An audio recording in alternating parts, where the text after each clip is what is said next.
Bonjour à tous, aujourd'hui je vais optimiser l'expert qui trade les patterns graphiques. Dans des précédentes vidéos, j'avais créé un expert qui était capable de tracer, reconnaître et trader des patterns graphiques. Les liens sont en description.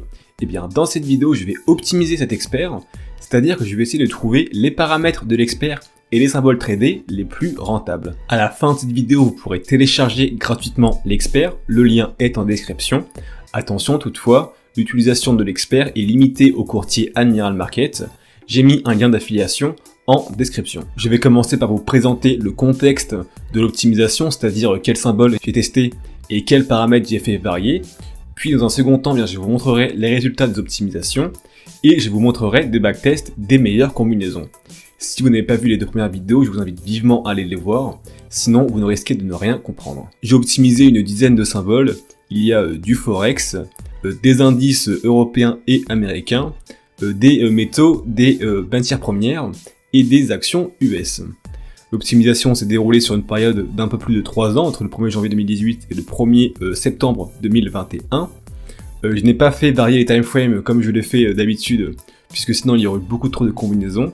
Donc j'ai uniquement testé en daily et en H1. Pour l'optimisation, j'ai laissé la modélisation 1 minute au HLC, qui est la modélisation la plus rapide. Et l'expert a commencé avec 5000 € avec un levier de 1 pour 30. Enfin, comme vous le verrez tout à l'heure, pour valider une bonne combinaison de paramètres sortis lors de l'optimisation, je ferai un backtest avec une modélisation chaque tick basée sur le tick réel, qui est la meilleure modélisation, sur une période un peu plus longue, qui commence le 1er janvier 2015, pour être sûr que notre optimisation est bien valable. Maintenant, je vais vous présenter les paramètres que j'ai fait varier lors des optimisations.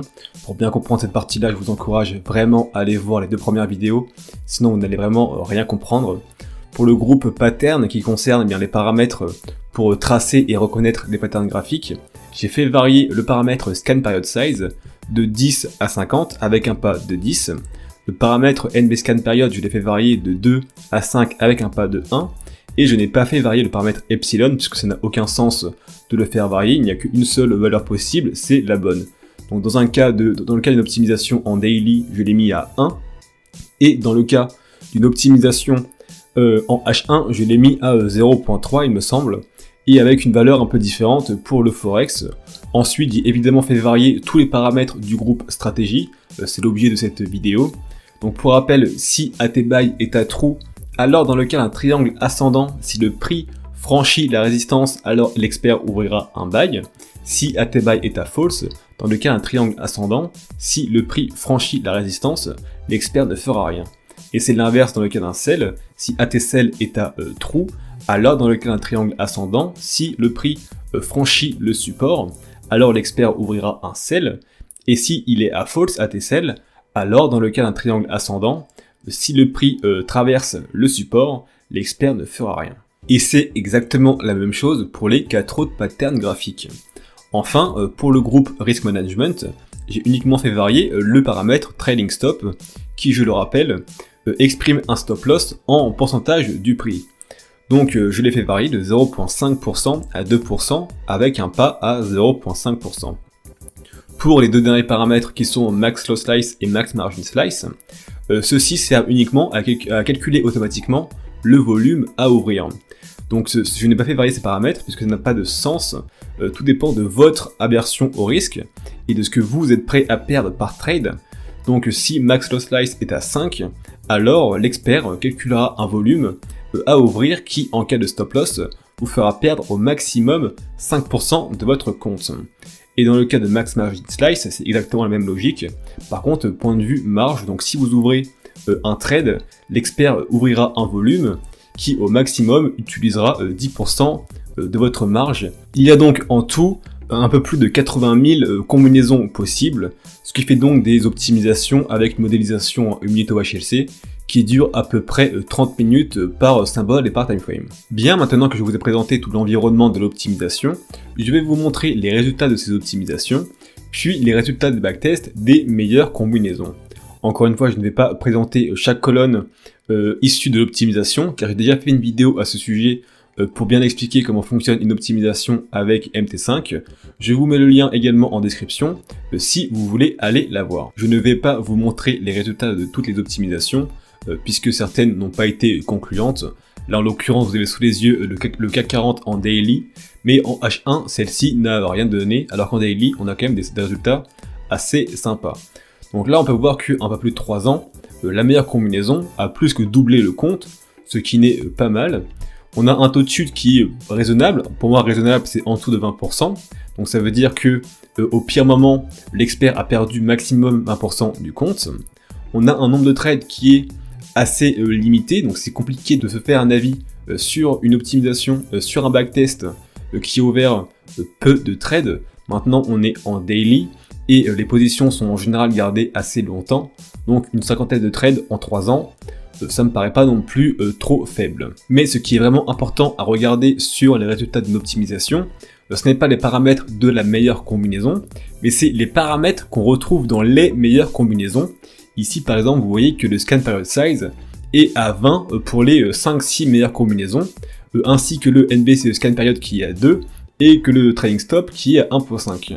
Ce qui veut dire que ces paramètres, s'ils ressortent dans les 5-6 meilleures combinaisons, alors ça nous montre que il y a de fortes chances que ce soit ces paramètres à se servir pour ce symbole. J'ai donc fait un backtest de la première combinaison. Qu'est-ce qu'il faut souligner dans cette combinaison? Eh bien, il n'y a pas de trade ouvert dans lequel un triangle ascendant. Donc on voit bien que les paramètres AT-Buy, AT-Sell sont à false. Donc dans le cas d'un triangle ascendant, l'expert ne fait rien quoi qu'il arrive. Sinon, dans tous les autres cas, il va ouvrir des buy ou des sell. Sauf par contre, dans le cas d'une falling wedge, il n'ouvrira pas de sell si le prix franchit le support. Et dans le cas d'une rising wedge, l'expert n'ouvrira pas de buy si le prix franchit la résistance. J'ai donc backtesté cette combinaison du CAC 40 en modélisation chaque tick basé sur le tick réel pour avoir les données qui sont les plus proches possibles de la réalité, et sur un historique beaucoup plus long puisque j'ai fait commencer le backtest au 1er janvier 2015. Et là ce qu'on peut voir, c'est vraiment ce qu'on peut voir assez régulièrement lorsqu'on fait des optimisations, c'est que l'expert n'est rentable que durant la période de l'optimisation, et quand on exécute l'expert avec les paramètres optimisés sur une autre période qui n'était pas présente lors de l'optimisation, on voit que l'expert perd de l'argent. Alors là c'est un cas assez basique de surentraînement, c'est que l'expert n'a pas trouvé l'optimisation n'a pas trouvé les meilleurs paramètres de l'expert pour le CAC 40, il a juste trouvé les meilleurs paramètres de l'expert pour le CAC 40 entre 2018 et 2021. Donc c'est un peu de l'apprentissage par cœur et nous ça ne nous intéresse pas, on veut vraiment une combinaison qui globalement fonctionne et est rentable à peu près tout le temps. Donc là c'est vraiment flagrant, on voit bien que de 2015 à 2018, bien, il perd vraiment de l'argent, et à partir de 2018, là il engendre de beaux gains. Donc même si à la fin le backtest termine dans le positif, ce n'est quand même pas très intéressant, puisque si on lance cet expert avec cette combinaison, eh bien rien ne nous garantit qu'on se retrouvera dans une situation comme celle-ci, puisque encore une fois l'optimisation ne nous a pas trouvé les meilleurs paramètres, mais elle a trouvé les meilleurs paramètres pour une période donnée. Donc c'est vraiment important lorsque vous optimisez chez vous un expert, ne vous fiez pas au résultat qui est affiché directement ici dans l'optimisation, puisque ça peut être lié à de l'apprentissage par cœur. C'est vraiment important d'exécuter l'expert avec la même combinaison sur une période qui n'était pas présente lors de l'optimisation, pour voir comme celui-ci se comporte, et s'il est toujours rentable sur une période qui n'était pas là lors de l'entraînement, alors ça veut dire que vos paramètres sont peut-être des paramètres génériques qui fonctionnent n'importe quand. Il y a aussi un mode pour ça, c'est le mode en avant. J'aime pas trop m'en servir parce que c'est c'est difficilement lisible, c'est deux résultats différents. Mais ici, en activant le mode en avant, l'expert va optimiser sur une partie de l'historique et tester sur l'autre partie de l'historique. Moi, je préfère lancer une optimisation classique et ensuite, après, lancer un backtest des meilleures combinaisons sur un historique plus long pour voir si l'expert est toujours rentable. Donc pour l'instant, le CAC 40, je vais le laisser de côté puisque le backtest n'a pas été concluant. Je vais maintenant vous montrer les résultats des optimisations sur le FTSE et sur le DAX 30 qui sont assez similaires. Donc les deux résultats que vous voyez sous les yeux sont des résultats en H1. En daily, ça n'a pas donné grand chose. Et vous pouvez voir ici que dans les deux cas, eh bien, le résultat est assez bon puisque également l'expert a plus que doublé en moins de 3 ans le compte. Par contre, vous voyez qu'il y a un taux de chute qui est vraiment colossal. Ici, il est en moyenne quasiment à 40-50%. Et pour le DAX 30, il est à peu près à idem 40-50%, ce qui est beaucoup trop. Ce qui veut dire qu'à un moment donné, l'expert a perdu près de 50% du compte, ce qui est juste énorme. Imaginez, vous lancez votre expert en réel, et au bout d'un mois, il vous perd déjà 50% du compte. Peut-être qu'après, il vous fait gagner 200-300%, mais il faut quand même avoir le cœur bien accroché dans le cas où vous perdez 50% du compte. Donc je ne vais même pas faire de backtest sur le FTSE et sur le DAX 30. Donc comme vous l'avez vu, les optimisations sur les indices européens n'ont pas donné grand chose. J'ai peut-être pas fait les bonnes time frames, mais en tout cas en daily et en H1, on voit que ces trois symboles n'ont pas été très performants lors des optimisations. Donc je vais les mettre de côté. Je vais maintenant passer aux indices américains. Vous avez sous les yeux une optimisation en H1 du S&P 500. Alors en daily, les résultats étaient pas trop mal, mais en H1, on voit qu'ils sont quand même assez bons, puisque pour les deux meilleures combinaisons, l'expert a plus que quadruplé le compte en un peu plus de 3 ans, ce qui n'est pas mal du tout. Et surtout pour la deuxième combinaison, on a un taux de chute inférieur à 20%, ce qui commence à être raisonnable. Et on retrouve, assez étonnamment, beaucoup de paramètres en commun avec la meilleure combinaison du CAC 40, donc 20 pour le scan period size, 2 pour le NB scan period, et 1.5 pour le trailing stop. Donc moi ça m'étonne un petit peu, puisque j'aurais dit à vue qu'il aurait fallu un peu une NB scan period plus grande, vers 4-5, pour vraiment avoir une image de la tendance générale, et pas d'une tendance assez courte. Mais bon, visiblement, c'est une tendance assez courte qui fonctionne le mieux avec cet expert. Donc je vais backtester cette combinaison. Donc encore une fois, j'ai fait un backtest en partant du 1er janvier 2015. Et on peut voir que c'est un peu plus satisfaisant qu'avec le CAC 40, puisque là, l'expert n'attend pas 2018, c'est-à-dire au début de la période de l'optimisation, pour être rentable. Il commence à être rentable un peu plus tôt. Bon, il y a quand même une drawdown au début de l'année 2015, mais bon, globalement, ce backtest me satisfait quand même pas mal. Il finit avec un bon profil, vu qu'il a plus que quintuplé le compte en un peu plus de 6 ans. Donc cette combinaison, elle est pas mal. Bon, on a toujours cette drawdown en 2015, mais sinon, à partir de 2016, eh bien, la croissance est constante, et ça, c'est plutôt rassurant.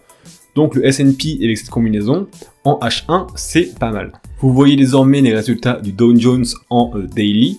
Alors en H1, les résultats étaient assez bons, puisqu'on a eu, dans la meilleure combinaison, le résultat était à plus de 30 000. Par contre, le taux de chute était un petit peu trop élevé à mon goût, c'est-à-dire supérieur à 25%.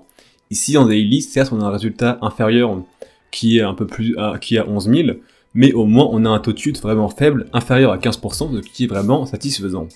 On retrouve encore une fois, quasiment les mêmes paramètres que dans les deux meilleures combinaisons sur le CAC 40 et sur le S&P 500, c'est-à-dire un trailing stop à 1.5, un scan period size à 20, et là un NB scan period à 3, ce qui est un cran de plus que les deux précédents, mais ce qui reste assez similaire, ce qui voudrait dire que ces trois paramètres, peu importe quel symbole et peu importe quel time frame, sont optimales avec ces valeurs.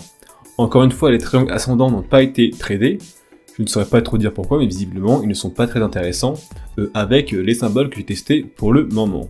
Donc je vais backtester cette meilleure combinaison. Et on retrouve exactement le même problème qu'avec le CAC 40. Là, c'est flagrant, on est dans un cas de surapprentissage. À partir de 2018, l'expert gagne bien de l'argent. Par contre, avant 2018, ça stagne complètement. Il y a également un drawdown en 2015. Donc vraiment, on est dans un cas de surapprentissage. Ce qu'on a optimisé, les résultats qu'on a eu ne sont pas très valables. Ça ne fonctionne que sur la période qui est optimisée. Et lorsqu'on l'exécute sur une autre période qui n'était pas dans l'optimisation, nous avons un résultat qui est plus que moyen. Donc ce backtest est vraiment pas satisfaisant, et l'optimisation du coup n'est pas très pertinente, puisque là visiblement elle ne fonctionne uniquement sur la période optimisée. Donc le Dow Jones, je vais le mettre de côté, puisque là ce n'est pas satisfaisant du tout. Enfin, le dernier indice américain que j'ai optimisé, c'est le Nasdaq. Donc ici vous avez les résultats en daily. Alors en H1 les résultats étaient assez bons, mais il y avait encore une fois un taux de chute un peu trop élevé à mon goût. Donc là en daily on a un peu une combinaison qui donne des résultats un peu similaires que le Dow Jones, puisqu'on a un résultat qui est à peu près à 13 000, un taux de chute inférieur à 20%, ce qui est convenable, un nombre de trades qui nous donne quand même de quoi valider cette combinaison. Il n'y a pas 5 trades, mais il y a vraiment quand même assez de trades pour se dire que l'expert suit une stratégie qui est assez valable. Par contre, on retrouve des paramètres qui sont un peu différents que les meilleures combinaisons qu'on a eues précédemment, notamment le scan period size qui est au minimum à 10, ce qui est assez faible, mais un nombre de périodes scannées qui est assez élevé à 4. On reste avec un trading stop à 1.5. Ici, visiblement, c'est vraiment le meilleur qu'on pourrait mettre, 1.5. Et là, il a bien tradé des triangles ascendants, à part dans le cas d'un sell. Par contre, il ne trade pas des triangles descendants. Et là, nous avons pour moi un bon backtest qui fait suite à une optimisation. Tout d'abord, on voit que l'expert, bien évidemment, a gagné de l'argent à partir de 2018, puisqu'on a choisi la meilleure combinaison de l'optimisation. Par contre, on voit que même avant 2018, eh bien, cette combinaison qui est sortie lors de l'optimisation était quand même rentable. On voit qu'il y a eu des beaux profits quand même à partir de 2016. Là encore, on voit qu'il y a eu un petit drawdown sur l'année 2015, mais assez léger, ça a plus stagné que baissé. Mais ça s'est quand même bien rattrapé, et entre 2016 et 2018, il y a quand même eu 2 beaux gains, alors que cette période-là n'était pas présente lors de l'optimisation. Donc là, on n'est pas dans un cas de surentraînement. Les paramètres trouvés sont visiblement les meilleurs paramètres pour ce symbole et pour cette time frame. Et il y a de grandes chances que si je le lance maintenant en compte démo ou en compte réel, eh bien j'ai quand même des résultats similaires à ceux-là. Le taux de chute est assez faible puisqu'il dépasse à peine 15%. Donc si vous êtes si vous osez prendre des risques, vous pouvez augmenter le risk management par exemple en augmentant le max loss slice ou le max margin slice pour que l'expert ouvre trade avec des plus gros lots. Et là vous allez avoir automatiquement bien des plus gros gains, mais une plus grosse drawdown relative. Donc ça va vous juger par rapport au risque que vous êtes prêt à accepter. Et on voit également que l'expert peut garder des positions pas mal de temps, puisque là au maximum il a gardé une position quasiment un mois, ce qui est beaucoup. Mais ce qui veut dire que l'expert a réussi à attraper une belle tendance, et qu'avec la mise à jour du stop loss suiveur, eh bien il a accompagné le prix qui est monté ou descendu, et qu'à la fin il a dû partir avec un beau gain. Donc là, ce backtest avec cette combinaison et ce symbole et cette time frame sont pour moi les meilleurs que vous allez voir durant cette vidéo, car on a un gain qui est certes pas colossal mais qui est constant, et pour moi ce backtest est satisfaisant. On passe maintenant au Forex. Je vous rappelle que j'ai optimisé l'euro USD et l'USD GPI. Ici vous avez les résultats de l'euro USD en H1. Alors en daily on avait un taux de chute qui était très bon, mais un résultat qui était vraiment trop faible, on dépassait à peine les 6000. Là en H1 vous voyez que c'est pas non plus phénoménal, bien que l'expert a quand même ouvert pas mal de positions, pas mal de trades, le profit n'est pas trop au rendez-vous. Par contre on a un taux de chute qui est plutôt faible, donc on peut se dire soit augmenter le risk management pour qu'il ouvre, pour que l'expert ouvre des trades avec un plus gros volume et donc avoir automatiquement plus de gains mais un taux de chute qui est forcément plus élevé, ou soit on peut se dire ce genre de combinaison, on lance l'expert sur plusieurs symboles en parallèle et plein de petits gains font un gros gain. Donc je vais backtester cette combinaison, et voici les résultats du backtest. Normalement si vous avez bien suivi la vidéo, vous devriez comprendre qu'on est encore dans un cas de surapprentissage. Donc là, à partir de 2018, l'expert a gagné un peu d'argent. Il y a quand même eu des belles grosses drawdowns lors de la crise du Covid. Mais avant 2018, l'expert a vraiment stagné. Donc c'est encore une fois un cas de surapprentissage. Il n'y a pas eu de drawdown en 2015 comme il y a eu précédemment. L'expert a même gagné un peu d'argent en 2016. Mais du coup en 2017, il a encore tout perdu. Et là, on voit bien que ça a stagné pendant 3 ans. Comme par hasard sur la période qui n'a pas été optimisée. Donc c'est évidemment un cas de surapprentissage et je ne peux rien retirer de ce backtest et de cette optimisation. Et voici les résultats de l'optimisation sur l'USD GPI. Donc ici c'est en daily, ici c'est en H1. On retrouve un peu les mêmes backtests, les mêmes optimisations entre les deux timeframes. Tout d'abord on a un résultat qui est assez limité. Mais un taux de chute qui est satisfaisant, donc on pourrait se dire soit augmenter le risk management ou soit mettre plusieurs symboles en parallèle.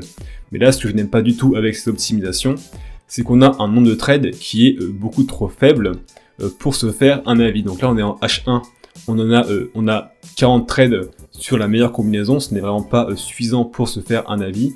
Et en daily, c'est encore pire. Là, on a 12 trades dans la meilleure combinaison sur une période de 3 ans. C'est beaucoup trop peu pour confirmer que cette combinaison est bel et bien la plus rentable. Donc je ne vais même pas faire de backtest sur l'USD DPI. Maintenant vous avez les résultats de l'optimisation sur l'or en daily. En H1 le résultat était assez bon et il était à plus de 10 000. Par contre on avait un taux de chute qui était colossal. Ici en daily les résultats sont assez bons puisqu'il a quasiment fait 100% en 3 ans. Un taux de chute qui est plus que raisonnable puisqu'il est inférieur à 20% voire à 15%. Par contre, là, on a encore une fois beaucoup trop peu de trades pour valider cette optimisation. Il y a trop peu de trades pour valider que cette combinaison est vraiment la plus rentable.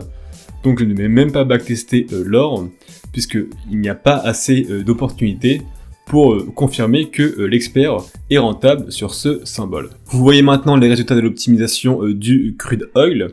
Ici c'est en H1. Alors en daily, les résultats étaient assez bons, mais il y avait trop peu de trades encore une fois pour valider l'optimisation. Ici on a en moyenne une mauvaise optimisation, parce qu'il y a beaucoup, quasiment toutes les combinaisons perdent de l'argent ou on gagne très peu. Mais on a une combinaison qui a un taux de chute faible, qui ouvre un nombre de positions plutôt raisonnable, et qui a un très bon résultat, qui a plus que triplé le compte en moins de 3 ans, un peu plus de 3 ans. Donc cette combinaison n'est pas mal du tout, et je vais la tester tout de suite. Et voici les résultats du backtest. Alors là, on n'a pas de cas de surapprentissage. Dès 2015, on voit que l'expert a commencé à gagner de l'argent. La croissance est permanente, il y a eu un trade énorme ici en 2020. Donc là, à première vue, le backtest paraît très satisfaisant, un petit peu comme avec le Nasdaq. On peut se dire que le crude oil se prête bien à cet expert qui traite des patterns graphiques, car à la fin, au bout de 5 ans et 6 ans, il a explosé le compte, il a quasiment atteint les 40 000 en partant de 5 000. Donc à première vue, le backtest et l'optimisation est très bien pour le crude oil. Maintenant, si on regarde un peu plus près dans les caractéristiques du backtest, on voit qu'il y a une qualité de l'historique qui est vraiment catastrophique. On n'a que 19% de bonne qualité, et ça c'est vraiment trop faible. C'est peut-être que en réalité, l'expert fonctionne très bien et est très rentable, mais notre optimisation et notre backtest ne vaut rien avec un historique aussi mauvais. Normalement, c'est 100%, voire 99% s'il manque quelques ticks. Mais là, il manque énormément de ticks visiblement. Et donc, on ne peut absolument rien tirer de ce backtest et de cette optimisation. C'est assez dommage parce qu'on a un drawdown qui est plus que raisonnable. On pourrait même augmenter le risk management et gagner encore plus d'argent. Donc peut-être que en réel, cette combinaison fonctionne super bien. Mais en tout cas, actuellement, avec l'historique que nous avons, nous ne pouvons tirer aucune conclusion et c'est assez frustrant. Enfin, dernière optimisation que j'ai effectuée, c'est sur l'action Amazon. Je voulais faire au moins une action US et Amazon avait donné des super bons résultats avec l'Ishimoku Kumo Breakout, un autre expert que j'avais fait dans une précédente vidéo. Donc ici, vous avez les résultats en daily, donc ils sont assez bons. On a un bon profit quand même, mais un taux de chute qui est un petit peu élevé, alors qu'en H1, à première vue, c'est énorme. Là, on a plus de 100 000, on a vraiment le profit, on l'a explosé. On a quand même beaucoup de trades pour valider l'optimisation. Moi, c'est surtout la deuxième combinaison qui me plaît, puisqu'on a un profit qui reste colossal, mais un taux de chute qui est plus que satisfaisant, puisqu'il est inférieur à 15%. Donc c'est cette combinaison que j'ai backtestée, et malheureusement on retrouve un cas de surapprentissage. Ça arrive très souvent, ce serait trop facile, sinon l'optimisation c'est pas magique. Il faut vraiment pousser le backtest après l'optimisation pour valider les résultats de l'optimisation. Et un coup sur deux, voire plus souvent, ça va être comme ça. On a un très beau profit sur la période optimisée. Par contre, lorsqu'on exécute l'expert sur une période qui n'a pas été optimisée, on voit que c'est pas terrible du tout. Bon, ici, il n'a pas vraiment trop perdu d'argent, mais ça stagne complètement pendant 3 ans avant de décoller pendant la période qui a été optimisée. Donc assez décevant. Pour l'instant, il n'y a vraiment que le Nasdaq qui a vraiment donné de bons résultats en backtest et auquel on peut vraiment dire que la combinaison qui a été optimisée est une des meilleures combinaisons. Là, pour le Amazon, c'est beaucoup trop compliqué de tirer des conclusions. Et si on regarde un peu plus près la qualité de l'historique, c'est un peu mieux quand même qu'avec le crude oil, mais il manque quand même des données. Je pense que avant 2016-2017, il n'y avait pas de données pour Amazon. Peut-être que en réalité, cette stagnation est due à une mauvaise qualité de l'historique.